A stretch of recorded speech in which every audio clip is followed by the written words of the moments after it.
শুভ সকাল বন্ধুরা, আরও একটা নতুন দিন, নতুন সকাল, নতুন ভিডিওতে তোমাদের সবাইকে জানাচ্ছি অনেক অনেক স্বাগত আর অনেকটা ভালোবাসা জানিয়ে তোমাদেরকে সাথে নিয়ে আরও একটা নতুন দিন শুরু করলাম। ভিডিওটাকে স্কিপ করো না, পুরোটা দেখার অনুরোধ করলাম। আর ভালো লাগলে একটা লাইক করে দিও, কমেন্ট করে জানিও কেমন লাগছে। চ্যানেলটাকে সাবস্ক্রাইব করে আমার পরিবারের সদস্য হয়ে থেকো। ঘুম থেকে তো উঠেছি সেই ভোর 5টার সময়। 5টার সময় উঠে মাথার চুলটাও একটু আঁচড়ানোর মতন সময় পাইনি। মানে ঘুম থেকে উঠে কিন্তু আমাদের সাজুগুজু করলে যে চুল আঁচড়ানো, মুখ পরিষ্কার করা, সেই সব আমাদের নেই। ঘুম থেকে উঠেই কিন্তু আগের কাজ হলো কোথায় ঝেঁটা ধরা, কোথায় নেতা, কোথায় বাসন মাজা, এই কাজগুলো করতে হবে। ঘুম থেকে উঠে মানে দিশা পাই না, যদি আগের দিন রাত্রে যদি কিছুটা কাজ যদি না গুছিয়ে রাখি, সকালবেলা উঠে যেন হাতরে কুল পাবো না, জানো না। ওই জন্যই না রাত্রি যতই হোক আর যতই কষ্ট হোক না, রান্নাঘরটা পরিষ্কার করে শোয়ার চেষ্টা করি। কারণ ঘুম থেকে উঠেই তো আগে আমার রান্নাঘরে দৌড়তে হয়। মানে কোনো মতে মানে ঘুম চোখে চোখ চাইতে পারছি না। সেই এক একদিন এমন হয় জানো না, যেদিনকে রাত্রে ঘুম হয় না, গরমের জন্য রাত্রে ঘুম হয় না ভালো করে। আর ঘুম না হলে সকালবেলা কিন্তু অ্যালার্ম বাজলেই ঠেলে উঠে পড়তে হয়। উঠে পড়েই কোনো মতে রান্নাটা বসাতে হয়। আগে নিজে একটু পরিষ্কার হয়ে বাসি রান্নাঘর পরিষ্কার করে তারপরে ও তো কাজে বেরিয়ে পড়লো। তারপর আমি একটু ঝাড়া হাত পা, মেয়েকে ডাকলাম, মেয়ে উঠলো।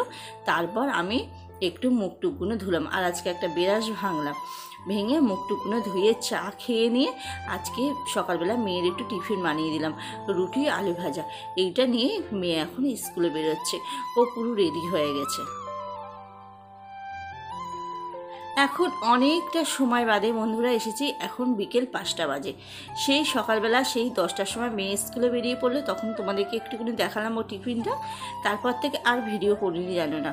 ভিডিও করতে ভালো লাগছে না, জানো। মানে কি হয়েছে, মানে কত কাজ পড়ে আছে, কোন কাজটা আগে করবো ঠিক করতে পারছি না। ওই জন্য না কোনো কাজ করতে এনার্জি পাচ্ছি না। ওই জন্য মনে করলাম থাক, সকালবেলা ক্যামেরাটা অন করবো না। তোমাদের সাথে তো বিকেলবেলা আমার কোনো কাজকর্মই শেয়ার করা হয় না, তো আজকে মনে করলাম বিকেলবেলা থেকে শুরু করব। এখন 5টা, সাড়ে 5টা বাজে। 5টার সময় মেয়ে বাড়িতে এলো, ও আর আমি ভাত খেয়ে নিলাম।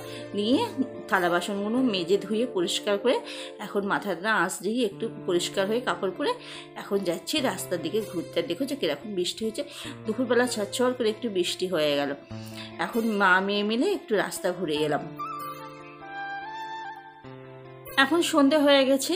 সন্ধেবেলা সব ঘরে লাইট টাইটগুলো জ্বালিয়ে দিলাম, ঘরের পৈটি বারান্দায় সব লাইট জ্বালিয়ে দিলাম চারিদিকে, দিয়ে সন্ধে দেবো।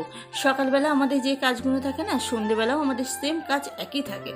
সেগুলো তোমাদেরকে দেখানো হয়নি। জল আনা হয়েছে, ঘর বারান্দা ঝাড় দেওয়া হয়েছে, উঠোন ঝাড় দেওয়া হয়েছে। সকালবেলা কাজগুলোই আবার বিকেলবেলা সব রিপিট করতে হয়। সকালবেলা ঠাকুর জল দিয়ে, আর সন্ধেবেলা হলো সন্ধে দিয়ে, এই হলো কাজ। তা এখন দেওয়ালে জল ছিটিয়ে সিংহাসনটা পরিষ্কার করে দিলাম, যা ফুল ছিল বাটা ছিল সব নামিয়ে সিংহাসনটা পরিষ্কার করে জল ছিটিয়ে দিলাম। দিয়ে আর সর্ষে তেলটা ফুরিয়ে গেছে না, ওই জন্য প্রদীপটা ধরাতে পারলাম না, ওই জন্য ধূপ ঝেলে সন্ধেটা দিয়ে দিলাম। আর এবারে হচ্ছে সন্ধেটা দিয়ে নিয়ে গোপালকে খেতে দেবো, দিয়ে নিয়ে তারপরে অন্য কাজে হাত দেবো।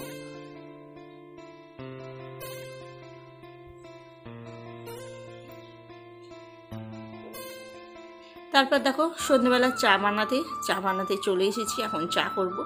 বাবা এসেছে, বাবা একটু এসেছে, এসে একটু বসলো, একটু গল্প করলো, করে তারপর যাবে। এই সন্ধ্যেবেলা এখন 3-4 জনের জন্য একটু চা বানাবো।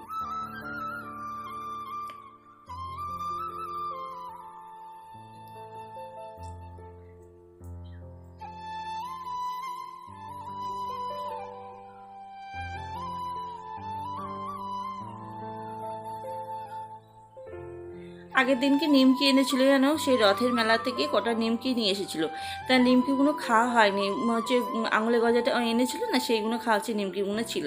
তাই আজকে সন্ধ্যেবেলা মুড়ি দিয়ে নিমকিগুলো, চা দিয়ে মুড়ি আর নিমকি খাওয়া হয়ে গেল সন্ধ্যেবেলা টিফিন। আর এটা না সকালবেলা করেছিলাম, জানো, রাত্রিবেলা করিনি। এখন একটু গরম করে নিচ্ছি। এটা হলো কুঁচডাটি ভাজা করেছিলাম, আলু ভেজেছিলাম জানো সকালবেলা, আর ডাল করেছিলাম, আর ডিম ভেজেছিলাম। তা দেখছিলাম একটুখানি ডিম ভাজা ছিল, তো আমি আলাদা করে করবো, ওই জন্য ডিমটাকে একটা খুন্তি দিয়ে ঘেটে ওর সাথে একসাথে সব ভাজা করে দিলাম। সকালবেলা করেছি তো একটু গরম পড়েছে, গরমটা প্রচণ্ড রয়েছে যেন, ওই জন্য না খারাপ হয়ে যাবে, একটু গরম করে নিলাম, নেড়ে একটু নিলাম, নিয়ে এখানে দেখো একটু আটা মাখতে বসে পড়েছিলাম। সকালবেলা মেয়েকে রুটি করে দিলাম না, অল্প কটা করেছিলাম, 4খানা করেছিলাম, ওকে 2খানা দিয়েছিলাম, আমি 2খানা খেয়েছিলাম। 4খানা রুটি করে আর কিছু করিনি, মনে করলাম যে সন্ধ্যেবেলা রুটিটা খাবা। আর এটা না রেশনের থেকে এবারে যা রেশন তুলেছিল না, বললাম না চাল আটা রেখে দিয়েছে, ওই জন্যে ওর সাথে একটু ভালো আটা নিয়ে এসে পাইল করে তারপর খাচ্ছি। নাহলে না এই আটা রুটি কী বলতো শক্ত হয়ে যাবে, খানিকক্ষণ রেখে দিলে না শক্ত হয়ে যাবে। ওই জন্য মনে করলো এবারে না ওই টুকটাক ওই মেয়ের একটু টিফিন বানাতে হয়, কোন দিন একটু মন চাইলো রাত্রিরে রুটি খাওয়া, সকালে টিফিনে, মানে ভাত না সবসময় ভালো লাগে না, আর ওই মুড়িও আমার বেশি খেতে পছন্দ হয় না। ওই জন্য মনে করলাম যা 1-2 করে রুটি করি, আটাটা রেখে দিই, ওই জন্যে রেখে দিলাম। আবার না শর্টকাটে যে গোলা রুটি বানাবো না, গোলা রুটি আমাদের ব্যাপারে কেউ খেতে চায় না জানো। আমরা আগে খেয়েছিলাম ছোটোবেলায়, আমার মা বানাতো, আমার ঠাকমা খেত বানাতো, তখন খেয়েছিলাম একটু মিষ্টি লবণ সব কিছু দিয়ে গোলা রুটি করলে। কিন্তু আমাদের আবার এই বাড়িতে কেউ গোলা রুটি খেতে চায় না, সব রুটির থেকে গোলা রুটিটা করলে একটু শর্টকাটে হয়ে যায়, তাড়াতাড়ি হয়ে যায়, কিন্তু এরা আবার কেউ খায় না। আর আজকে প্রচণ্ড পরিমাণে গরম পড়েছে, আর এখানে রুটি করতে এসে আমি পুরো ঘেমে চান হয়ে গেছি। প্রথমবারে 4টে রুটি করা হয়ে গেছে, আবার প্রথমবারের রুটিগুলো তোমাদের সাথে আর দেখানো হয়নি, এখন আবার 4টে রুটি ভেজে নিয়েছি। আর রুটিগুলো কি সুন্দর ফুলছে দেখো।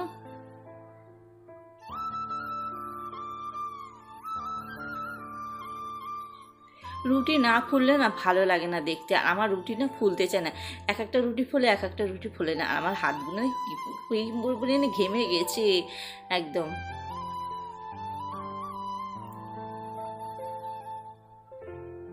চলো রুটি করা হয়ে গেছে, এখন অনেকটা সময় বাদে তোমাদের দাদাভাই বাড়িতে চলে এলো। এবার ওখানে একটু গিয়ে বসলাম, ওকে 2 মুড়ি দিলাম, ও খেলো, ওখানে একটু বসে গল্প করলাম, করতে করতে তারপর চলে এলাম রান্নাঘরে। গ্যাসটা তো পরিষ্কার করা হয়নি, আর হচ্ছে রুটি করলে না গ্যাসটা প্রচণ্ড পরিমাণে নোংরা হয়, দেখো আটা গুঁড়ো ভর্তি হয়ে গেছে। এখন একটুখানি পরিষ্কার করে নিচ্ছি, নিয়ে এইভাবে রেখে দেবো, নাহলে কালকে সকালবেলা রান্না করতে এলে না ওই ফ্যান ট্যান পড়লে বা তরকারি বসালে তেল ছিটকে গেলে না পুরো একদম জড়িয়ে যাবে, তখন আরও বেশি নোংরা হয়ে যাবে। ওই জন্য গ্যাসটাকে একটু পরিষ্কার করে রেখে, আর সমস্ত বাসন কুসন সব মাজা হয়ে গেছে আমার। রান্নাঘরটা পরিষ্কার করে রেখে শোয়ার চেষ্টা করি যেন। আর মেয়েকে খেতে দিয়ে দিচ্ছি এই যে রুটি আর আলু ভাজা।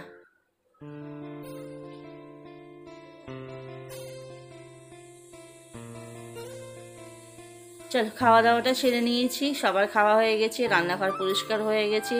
আবার রুটির থালা তো 2খানা থালা বেরিয়েছে, ওই জন্য থালা বাসনগুলো একেবারে হাতাহাতি সব মেজেই নিয়েছি, রান্নাঘরটা পুরো পরিষ্কার করে এসেছি। কালকে সকালবেলা উঠে আমার কোনো কাজ নেই যেন, ঝটপট গিয়ে রান্না বসিয়ে দিতে পারবো। আর সন্ধ্যের থেকে তো আজকে একটু বসে নিই, একটা রুটি করছি, সঙ্গে সঙ্গে হাতাহাতি সমস্ত কাজকর্মগুলো করে নিয়েছি, ওই জন্য আর কোনো কাজ করিনি। ঘরের বিছনাটা এবার ঝেড়ে নেবো, নিয়ে দুজনের বিছনা করে শুয়ে নেবো। মশারি টাঙায় না যেন, পাখা চলে তো, আর অসুবিধা হলে কারেন্ট চলে গেলে তখন হচ্ছে অল আউট আছে জ্বালিয়ে দিই। আর এই যে পাখা নিয়েছি, আর মাথার কাছে একটা জলের বোতল নিয়ে শুতে হয় যেন, রাত্রিবেলা রুটি খেলে না জল খেতে লাগে। কাটা এনেছিস? চাম কাটা নেই?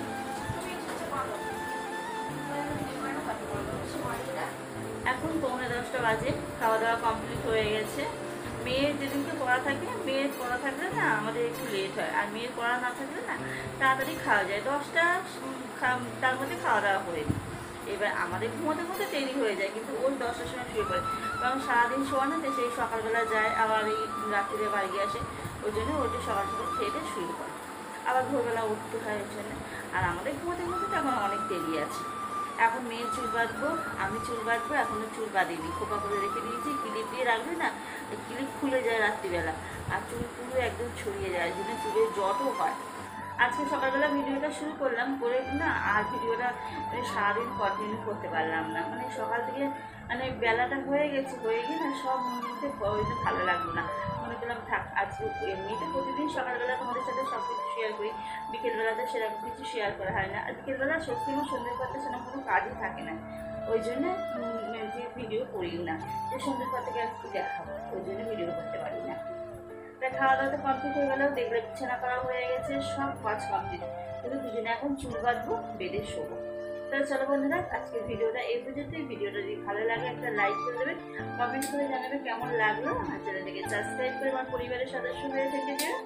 কালকে একটা নতুন ব্লগের সাথে তোমাদের সাথে আবার দেখা হবে। ততক্ষণ সবাই ভালো থাকো, সুস্থ থাকো। Good night, tata.